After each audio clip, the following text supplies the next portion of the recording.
Gempa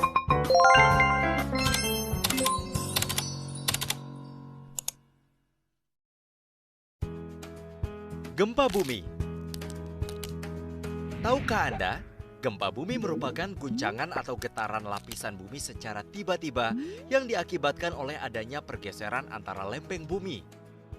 Sesuai dengan penyebabnya, gempa bumi dibedakan menjadi dua jenis, yaitu gempa tektonik yang terjadi karena aktivitas pergerakan lempeng bumi dan gempa vulkanik yang terjadi karena aktivitas vulkanologi gunung berapi. Gempa dengan skala yang besar dapat mengakibatkan kerusakan dan runtuhnya bangunan.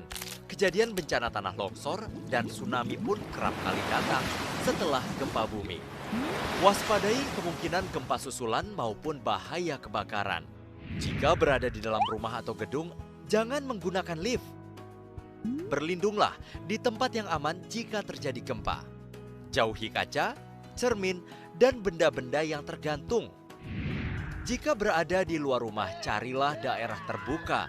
Jauhi pohon, lampu jalan, tiang listrik, dan papan reklame. Bencana gempa yang terjadi dapat mempengaruhi kesehatan masyarakat, menyebabkan cedera khususnya patah tulang, serta tercemarnya sumber air. Untuk pertolongan pertama, bersihkan bagian tubuh yang terluka. Jika terjadi pendarahan, beri tekanan di bagian yang terluka hingga pendarahan berhenti.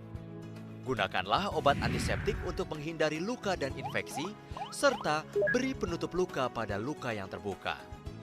Apabila luka yang terjadi tergolong berat, segera bawa korban ke fasilitas pelayanan kesehatan terdekat untuk mendapatkan perawatan lebih lanjut, termasuk suntikan anti-tetanus untuk mencegah infeksi tetanus. Dengan memahami dan melakukan persiapan yang baik sebelum, saat, dan setelah bencana gempa bumi, kita akan mengurangi risiko dampak bencana yang terjadi.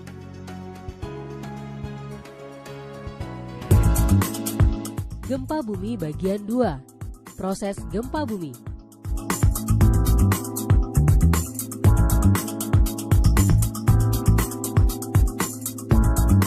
Tahukah Anda apa penyebab gempa bumi? Gempa bumi dapat terjadi karena beberapa hal. Namun yang paling umum adalah tekanan dari lempeng bumi yang bergerak.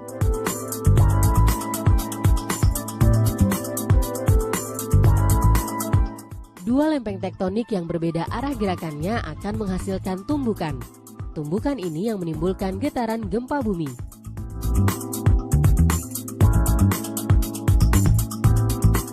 Gempa pada umumnya diawali dengan gempa utama atau main shock yang diikuti oleh gempa susulan atau aftershock.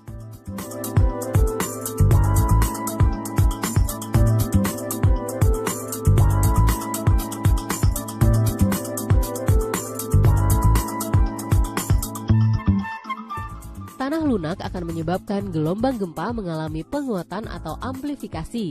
Sedangkan tanah yang keras akan menyebabkan pelemahan gelombang gempa atau deamplifikasi. Proses kehilangan kekuatan yang terjadi dalam tanah akibat membesarnya tekanan air pori biasanya disebut likuifaksi tanah. Tanah yang terlikuifaksi tidak dapat menahan berat apapun yang berada di atasnya, baik itu berupa lapisan batuan di atasnya ataupun bangunan, yang akhirnya mengakibatkan hilangnya daya dukung pada pondasi bangunan.